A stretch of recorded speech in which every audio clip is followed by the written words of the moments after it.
Question number 82 गैलोवा theory का ये question है, इसको सॉल्व करेंगे पल्लवी और में। तो क्या कहता है ये क्वेश्चन, देखो। Let p be a prime number which is greater than 2 and fp denote the field with p elements and fp be an algebraic closure of fp, which of the following statements are true? Okay, so देखो पहला वाला क्या बोलता है, one by one जाते हैं। Okay, so solution पहला वाला देखो, let F X in F P X and alpha is a root of F in F P closure, then F P alpha is the splitting field of F in F P closure. So ये true है या false,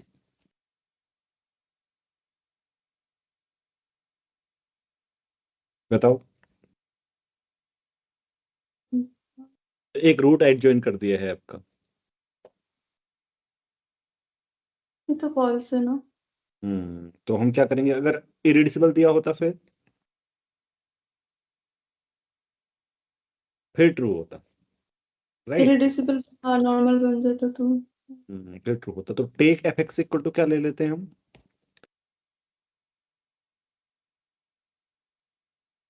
दो irreducible polynomial का product लेना पड़ेगा, ठीक है। So P X and Q X, where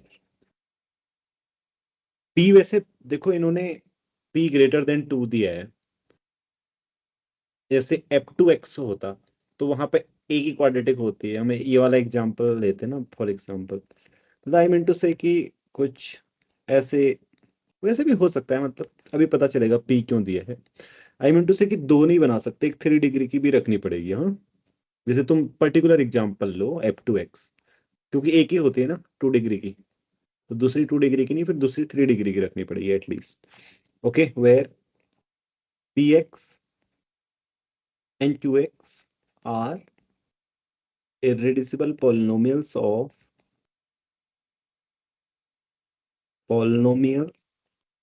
over fp of say degree, बताओ कितना, 2 and 3 always exist, right? Always exist. So फिर क्या, सो अगर अल्फा पी एक्स का कोई भी रूट है तो एफ पी अल्फा की डिग्री ओवर एफ पी 2 होगी, राइट। तो इसके अंदर क्यू एक्स का कोई भी रूट नहीं आ सकता, क्योंकि क्यू एक्स की डिग्री 3 है। तो beta is a root of Q X, वो एफ पी अल्फा के अंदर नहीं होता, हो सकता अगर वो एफ पी अल्फा के अंदर हुआ तो 3 डिग्री का एक्सटेंशन आ जाएगा, जो कि पॉसिबल नहीं है, 3 2 को डिवाइड नहीं करता, राइट। इसलिए सो इसका मतलब one is false, one is incorrect, false. Okay, अब 2 पे जाते हैं। लेट, उसने क्या बोला है, एफ और जी इरिड्यूसिबल पॉलिनॉमियल्स हैं, polynomials,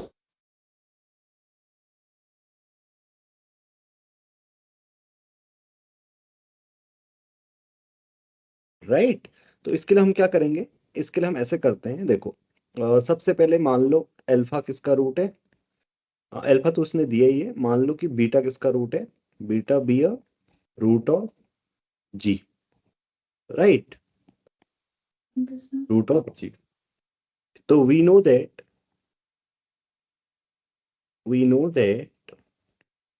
F P beta, F P beta is a is splitting field of G, right,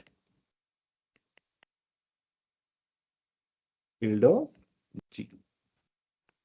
अब हम इसकी कंपोजिटिव कंसीडर करते हैं, जैसे मान लो कि आप, अगर एफ पी अल्फा के अंदर ही बीटा होगा तो ये क्या आना चाहिए, एफ पी अल्फा के इक्वल ही आना चाहिए, राइट।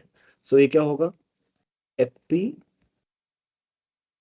अल्फा बीटा ही होगा। ओके, सो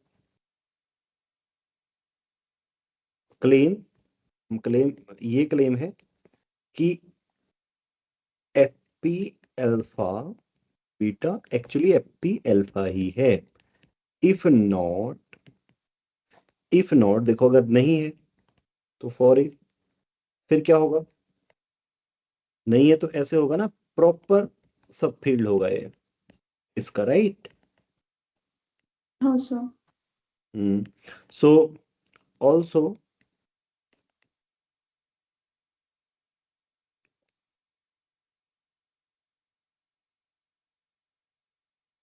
एप्पी बीटा भी इसका प्रॉपर सब फील्ड है, राइट? तो सिंस डिग्री क्या होंगी एप्पी अल्फा और दोनों की डिग्री बराबर होंगी, right? Because both are the polynomials of same degree, right? वैसे मुझे लगता है ऐसा करने की जरूरत ही नहीं थी, ऐसे लिखना चाहिए था हमें, राइट? ऐसे लिख देना चाहिए था, है ना? मतलब आई डोंट थिंक ऐसा करने की जरूरत है। तो मैं ये क्लेम कर रहा हूँ, देखो कैसे। रुक जाओ, हाँ मैं थोड़ा सा सुधार देता हूँ इसको। तो नाउ ये क्लेम है, तो प्रूफ क्लेम का, ओके। सो यहाँ तक क्लियर है, राइट? एफपी अल्फा इसका सब फील्ड होगा और एफपी बीटा भी इसका सब फील्ड होगा, राइट? एफपी बीटा दोनों इसके सब फील्ड होंगे। तो अब दोनों की डिग्री सेम है, सॉरी, एफपी बीटा की ओवर एफपी डिग्री सेम है, राइट? क्योंकि अल्फा एफ और जी का रूट है और एफ और जी की सेम डिग्री दी हुई है, ठीक है? तो दोनों किसके हैं? मान लो अगर डिग्री एन है तो एन डिग्री के एक्सटेंशन है, but since note that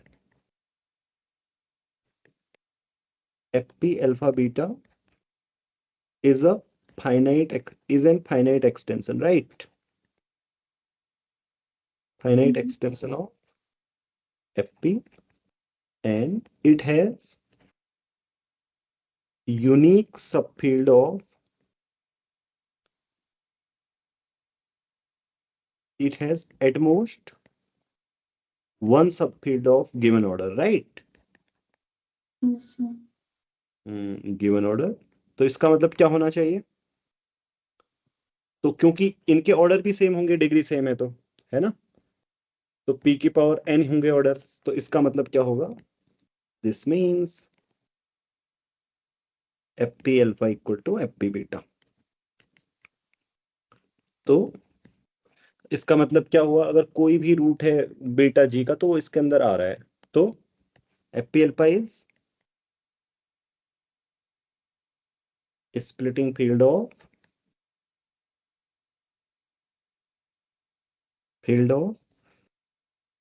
g also, okay? Okay, so now तीसरा वाला, ये ऑब्वियस है, राइट? ये तो हमें पता ही होता है, इसको कैसे करेंगे? इसका प्रूफ आसान है, इसका प्रूफ ये है। ओह,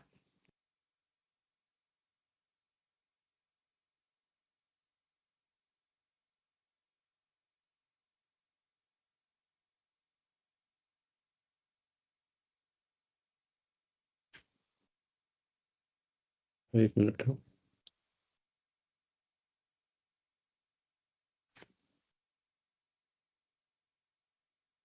तो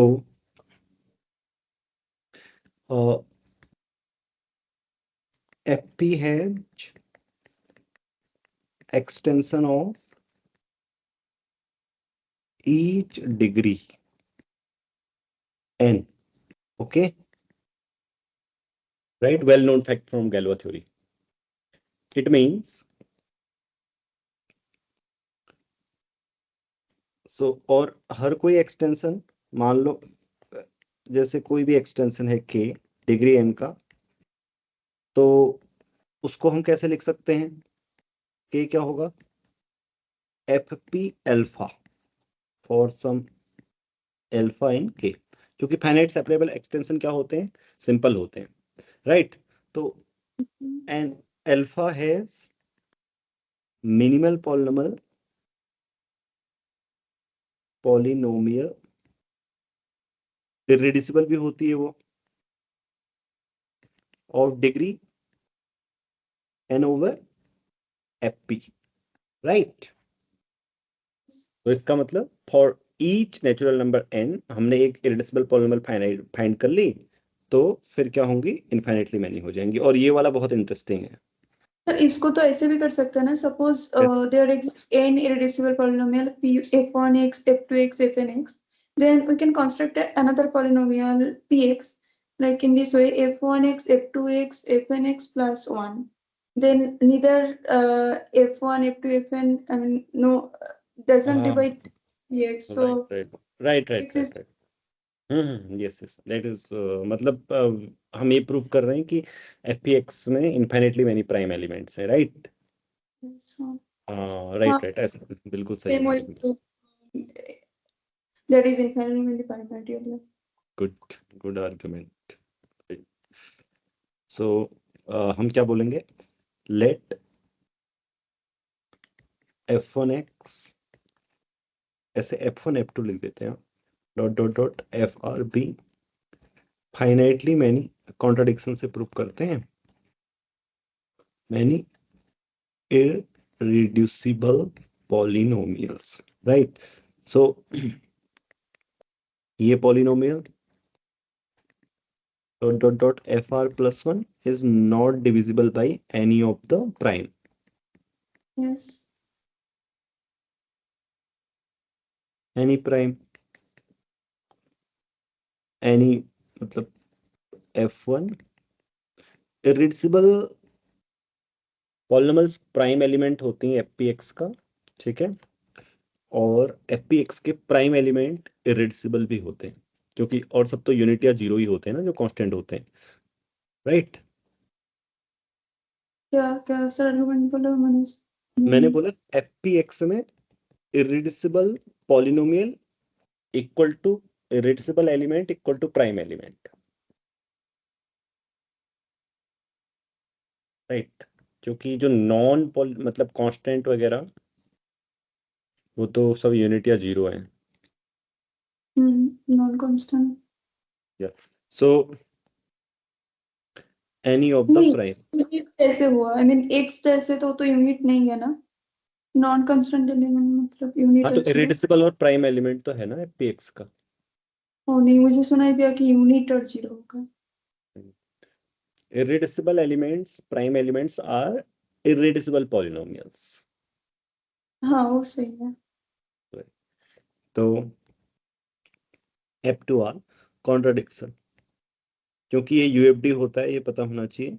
ये मतलब हमें नहीं मिल गई, ठीक है। G is new polynom prime element, मतलब सेम प्रूफ है इनफाइनाइटली मेनी प्राइम्स वाला। सो चलो अब अगले वाले में आते हैं। ये बड़ा इंटरेस्टिंग है पल्लवी पता है, और एग्जाम में इसको वही कर पाएगा जिसको पहले से पता होगा, मे भी मुझे लगता है। या पता कोई और आर्ग्यूमेंट भी हो मे बी, ठीक है, डायरेक्ट फॉलो हो रहा हो। तो कोई भी, चाहे कितने ही सम दे दिए जाए, यहाँ पे a प्लस बी प्लस सी हो जाए या कुछ भी हो जाए सम, ठीक है, और कोई सम प्रोडक्ट वगैरह आए, वो हमेशा इस सेट के अंदर कंटेन होगा। और इसका रीजन जानते हो क्या है?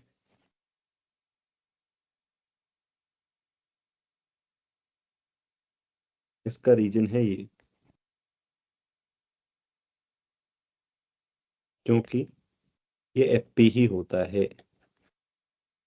ओके, क्लेम, ये क्लेम कर रहा हूँ मैं। क्लेम इसलिए कर रहा हूँ क्योंकि मुझे पहले से पता है, ओके। और ये वेल नोन तो नहीं, मतलब एक अच्छा प्रॉब्लम है जो फील्ड थ्योरी में हम एक्चुअली करते हैं। तो अब हम यहाँ पे प्रूव करेंगे every element in fp is sum of two squares। Argument भी बहुत अच्छा है इसका, sum of two squares। ओके, चलो प्रूफ, अपने क्लेम को प्रूव करते हैं। तो कैसे जाएंगे? फर्स्ट ऑफ ऑल एक्स कितने स्क्वायर्स हैं उनको काउंट करते हैं, ठीक है। How many squares are there, तो उसको काउंट करने का तरीका क्या है? उसको काउंट करने का तरीका ये है कि define X goes to X square, FP से एफपी स्टार में ये मैप डिफाइन कर रहे हैं हम, ठीक है। तो ये होमोमॉर्फिज्म है, राइट। Yes sir. और इसका कर्नेल बताओ।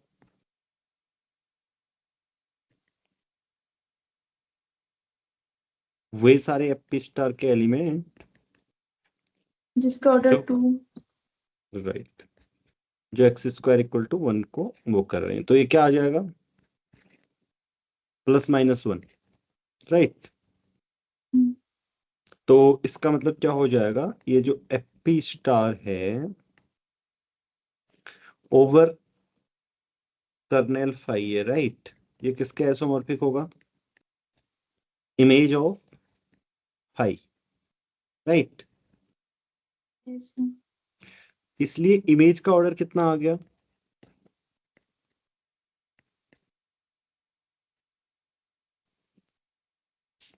राइट। तो total number of squares in F P बताओ।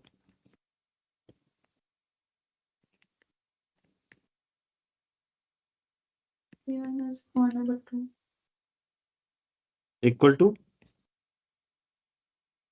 P-1/2।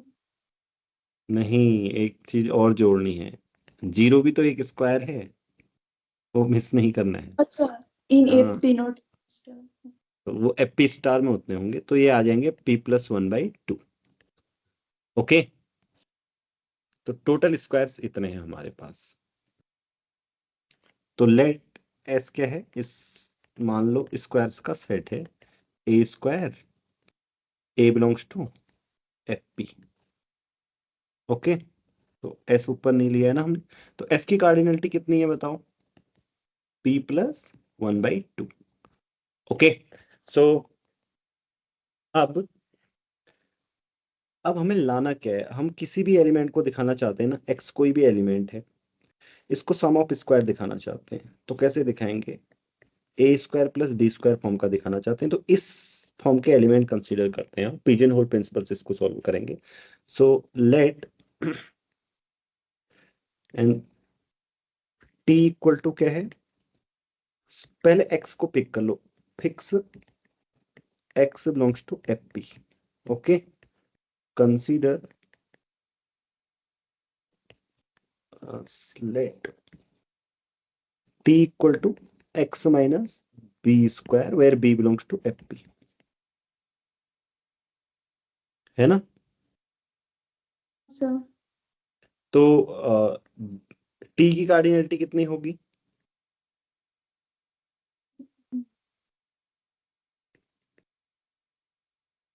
Same, right. अब देखो एस इंटरसेक्शन टी क्या होगा, आप बताओ, 5 होगा या नहीं, या नहीं हो सकता 5। इस इंटरसेक्शन T इसमें हम्म, थोड़ी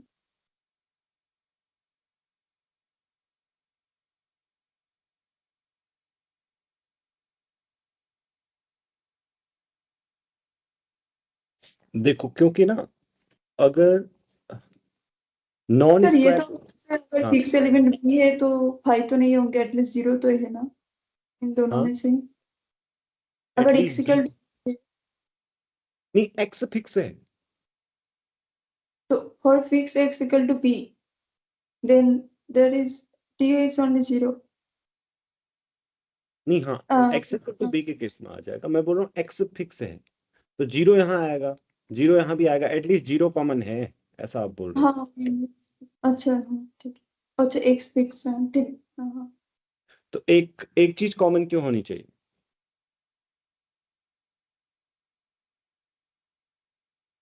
क्योंकि यहाँ पर एक्स आया जरूरी नहीं है ना, बी स्क्वायर इक्वल टू आएगा तो ठीक है, हाँ, हो जाएगा सम ऑफ स्क्वायर, इसलिए क्योंकि नॉन स्क्वायर कितने होंगे, so number of non square से P-1/2 होगा, है ना, because P-P+1/2, right, that is I mean P-P+1/2। So by pigeonhole principle, by pigeonhole principle, मान लो कि क्या है, सारे के सारे इसमें कितने आ सकते हैं, ये सारे के सारे डिस्टिंक्ट है राइट। इसकी भी कार्डिनलिटी p+1/2 है। तो अगर इसमें नॉन स्क्वायर भी हुए तो कितने होंगे, p-1/2 राइट। फिर उसमें कम से कम एक एलिमेंट तो यहाँ का आएगा ही आएगा राइट। हाँ तो it means by pigeonhole principle t intersect s okay.